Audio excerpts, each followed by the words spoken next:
El Economista, podcast. Soy Eduardo Huerta y estamos en Dinero, Finanzas y Más. Les recordamos que puede seguir todas las noticias de esta casa editorial en X @El Economista, Facebook El Economista, en la web www.eleconomista.com.mx. Les agradecemos mucho por estar aquí en el paraguas del Economista en su podcast Dinero, Finanzas y Más. Gracias a todos ustedes por estar escuchándonos. Pues hoy tenemos a Guillermo Zamarripa, presidente de la Asociación Mexicana de Afores, la asociación de empresas, estas empresas que guardan su dinero para el retiro, ¿no? Guillermo es un lobo de mar, estuvo en la Secretaría de Hacienda muchos años, después se fue a la iniciativa privada, se la sabe de todas en el sector financiero y ahora está en la iniciativa privada. Guillermo, gracias por estar con nosotros. Al contrario, muchas gracias por la invitación a participar en este podcast. Te agradecemos. Guillermo, a ver, sistema de pensiones. Yo lo que te preguntaría y creo que le interesaría mucho a los escuchas es, ya con este sistema de pensiones, pues ya podríamos llegar a viejos y retirarnos con una pensión digna.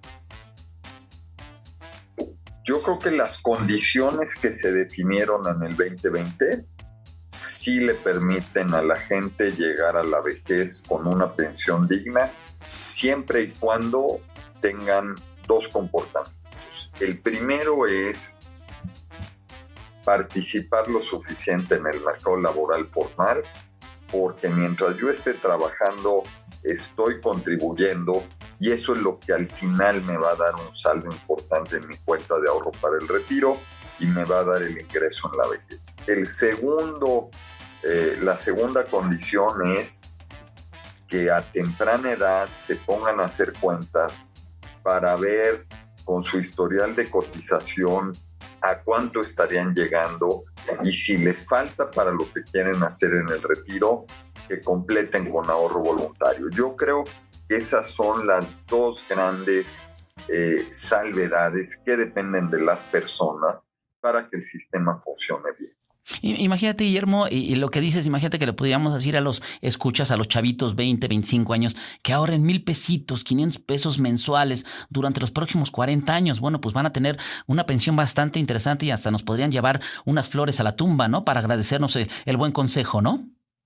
Es claro, porque la belleza del ahorro voluntario es que si yo separo y ahorro 1,000 pesos al mes durante 40 años, lo que le metí más los intereses se vuelven una suma de dinero considerable después de 4 décadas. Entonces, por eso hay que tomar conciencia de eso a temprana edad y confiar en que uno va a ser constante y número dos, que los rendimientos acumulados en el tiempo gracias a la fórmula de interés compuesto acaban haciendo algo muy bueno por el ahorro de las personas.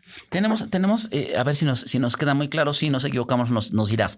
Tenemos dos tipos de personas en este país que se van a retirar bajo la ley 73, ¿no? Estas personas que tuvieron y que cotizaron antes del 97 y entonces ellos tienen la participación y van a tener una pensión que le va a dar el gobierno independientemente de su ahorro, teniendo ciertos elementos como las semanas cotizadas, teniendo en cuenta los últimos 5 años de su cotización, pero después tenemos que eso no tiene tanto que ver con las Afores. Las Afores están cuidando el dinero de estas personas en este momento, pero al final, si no me mal recuerdo, se va a ir a dar al IMSS para que el IMSS le pague la pensión. Pero después viene a ver, hasta ahí, ¿sí?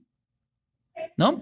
Y después tenemos la ley 97. La ley 97 en la que cada quien va a ser el responsable de su propia pensión. Por eso es bien importante que la gente que empezó a cotizar después de 97 tenga la conciencia que algún día va a llegar a viejo y va a tener la necesidad de ese dinero. Y su pensión va a depender totalmente de él. ¿Estamos de acuerdo?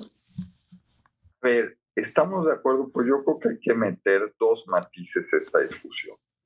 La gente que estaba en la ley 93 cotizaba, había un mínimo de semanas y el gobierno le pagaba una pensión. La gente que está en la ley 97 cotiza, hay un mínimo de semanas para ser elegible para pensiones mínimas garantizadas. Para los trabajadores de menores ingresos, esas pensiones mínimas garantizadas son equivalentes o casi equivalentes a las de la ley 73. Entonces, yo creo que con la reforma del 2020 lo que se construyó es un sistema similar al que se tenía antes.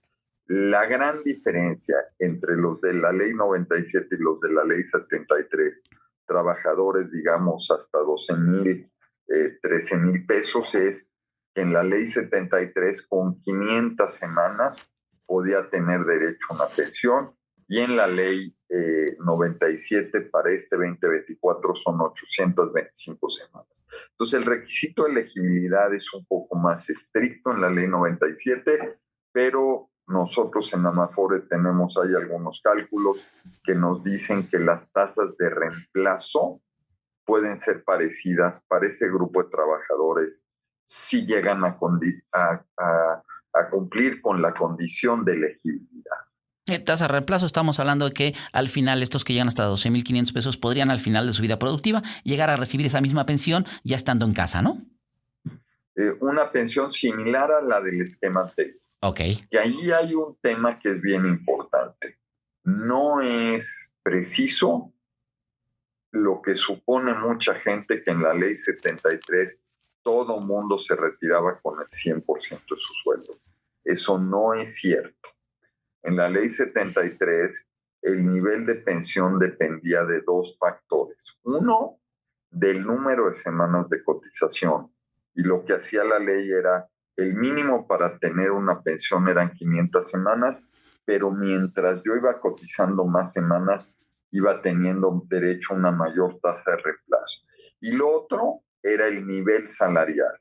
Las gentes que ganaban el menor nivel salarial, su subida, el punto donde empezaban, la subida era mucho más rápida que los que tenían mayores salarios de cotización.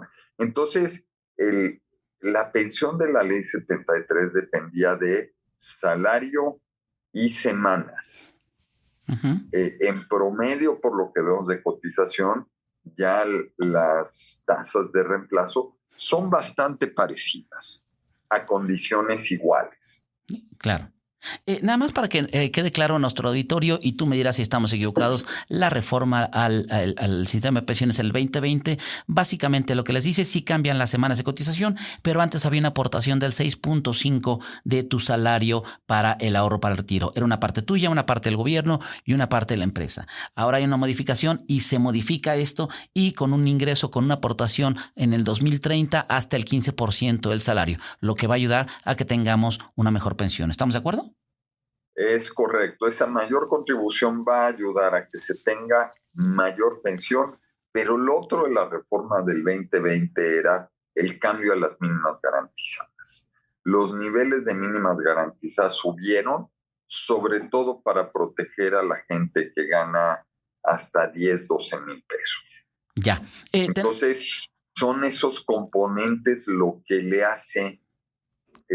lo que le da un sentido integral y social a la reforma del 2020. Tenemos, Guillermo, una pregunta. ¿Cómo está el sistema de pensiones mexicano comparado con otros en la tasa de reemplazo? ¿No? Lo que van a recibir al final, porque ya se ha hablado mucho y hablaremos un poco más adelante de lo que se está pidiendo, pero esta tasa de reemplazo, que en otras naciones la gente se va con el 100% de su último salario, que estamos bien, que estamos mal, se compara con otros. ¿Cómo estamos comparados con algunas otras naciones? Unos mejor y otros peor que nosotros.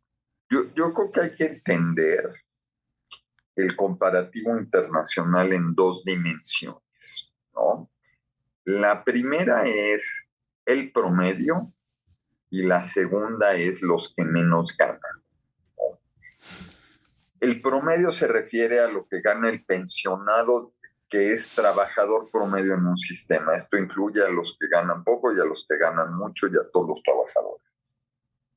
La pensión media en México estaría un poco por debajo del estándar internacional promedio, ¿no? Uh-huh. Ahora, para los que menos ganan, es relativamente común. Es normal que en los países unos ganen 90, 95 y otros 60, ¿no? Uh-huh. Eso sucede. Entonces, pues te digo, en el promedio estamos relativamente bien, un poco bajo la media. En muchos países los que menos ganan tienen tasas del 100 o cercanas al 100.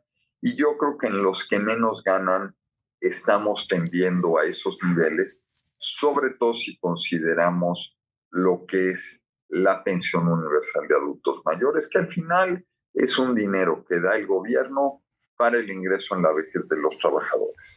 Claro, tenemos un poco más de 73 millones de cuentas en las administradoras de fondos para el retiro.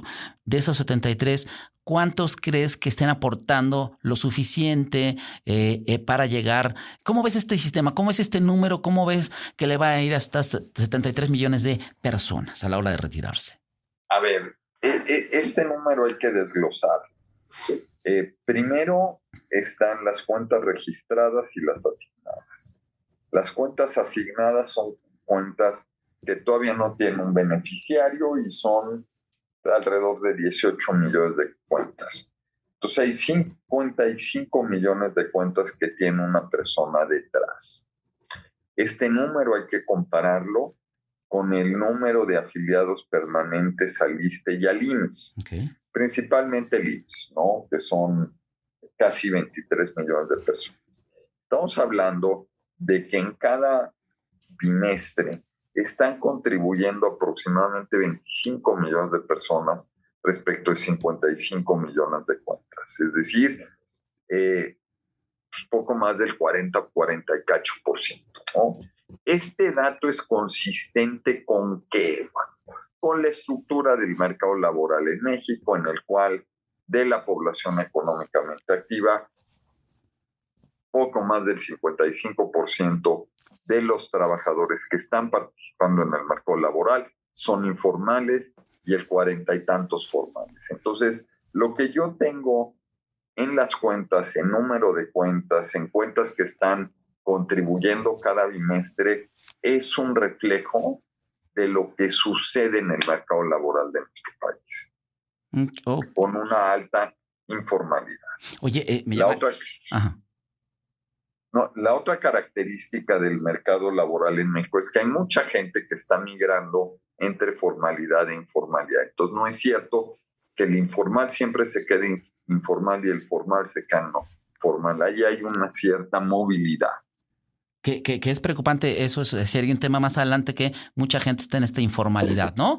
Que debe haber una constante ahí, ¿no? Que se queda ahí eso, que no es responsabilidad del sistema y por eso hay estas pensiones a lo lejos. Me llama mucho la atención, Guillermo, estos 18 millones de cuentas, que tienen una cantidad interesante que no sabemos o no se ha reportado el dueño. Es por ahí, ¿no?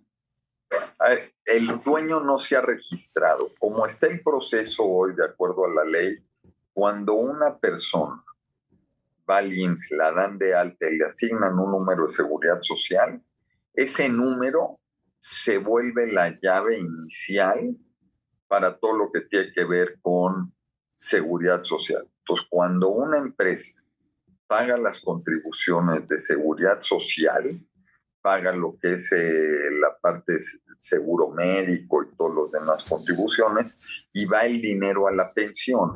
Entonces, dentro de esas cuotas va el dinero que va a la cuenta de la Afore. Entonces, yo, empresario, a la hora que pago el seguro, digo, número de seguridad social tal, le corresponde tanto dinero, y a través del pago, con las liquidaciones que hacen las empresas, lo que llega a procesar, dicen, esta cuenta está en tal lugar, y le mandan ese dinero a la cuenta.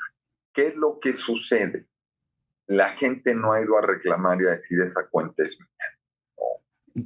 Entonces, es parte del proceso. Ahora, ¿qué garantizas con eso? Y por eso, aunque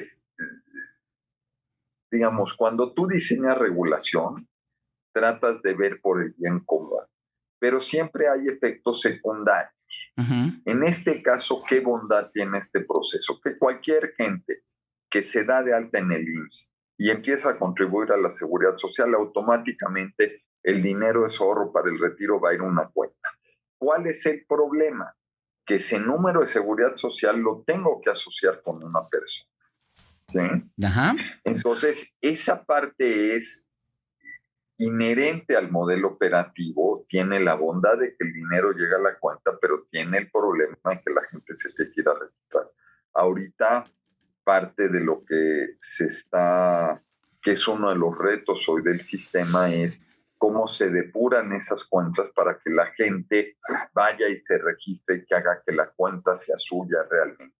Yo creo que esa es una de las tareas pendientes hoy importantes que tiene el sistema. Si no mal recuerdo, creo que hay como 75,000 millones de pesos de estas cuentas, ¿no? O sea, algo... Es un poco más, son como 200,000 millones. ¿2,000 millones? Ajá. Y estás hablando de que esto es, es menos del 2% de los recursos que administran las Afores. Entonces, en términos de monto, es un monto pequeño, es 1,5%, 1,6%, pero en términos de número de cuentas estás hablando pues prácticamente de un 20% de las cuentas, 18% de las cuentas. Claro. Guillermo Samarripa, hace poco el presidente de la República, Andrés Manuel López Obrador, propuso pensiones al 100%, ¿no? Desde el punto de vista de un reportero analista, dices, pues está muy bien, ¿no? Me gusta que toda la gente tuviera una pensión del 100%. Esta propuesta, ¿cómo afecta al sistema de pensiones y cómo se ve desde tu gremio? Yo creo que, digamos, ahí lanzó el presidente el 7 de enero en un discurso, comentó que quería hacer esto y luego se fue perfilando y ya hay un texto. ¿Cuál es la diferencia entre lo que empezó a circular y el texto? Pues que el texto ya es una propuesta concreta que puedes estudiar, ¿no? Entonces, yo creo que lo primero que es importante para el gremio es que hubo mucha incertidumbre durante el mes de enero por la especulación y ya con el texto podemos saber de qué se está hablando y tener una opinión fundada sobre la iniciativa. Lo que vemos en la iniciativa primero, para hacer operativo el esquema que el presidente está planteando, se requiere de la cuenta individual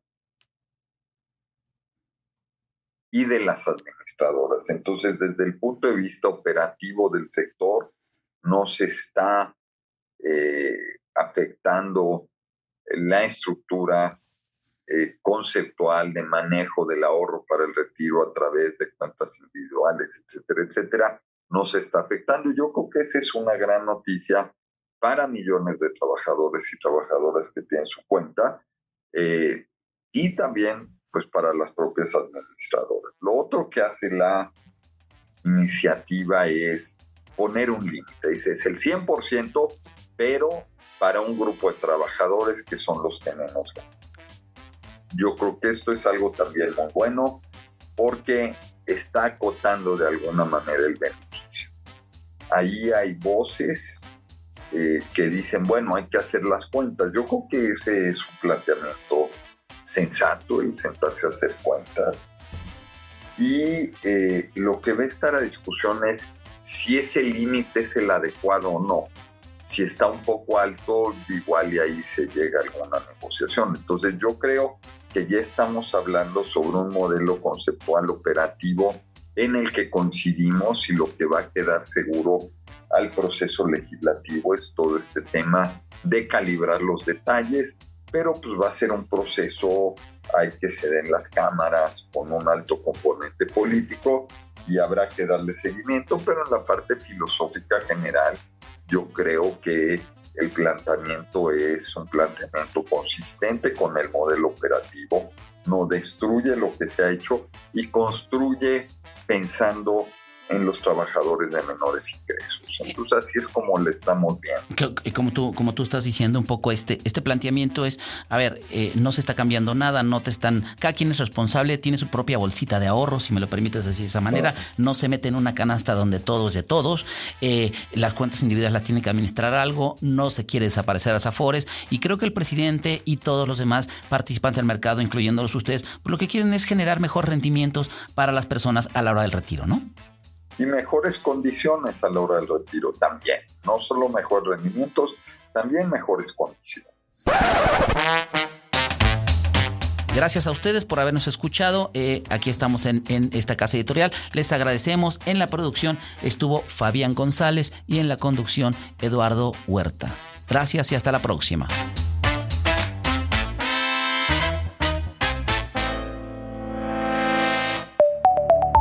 El Economista, podcast.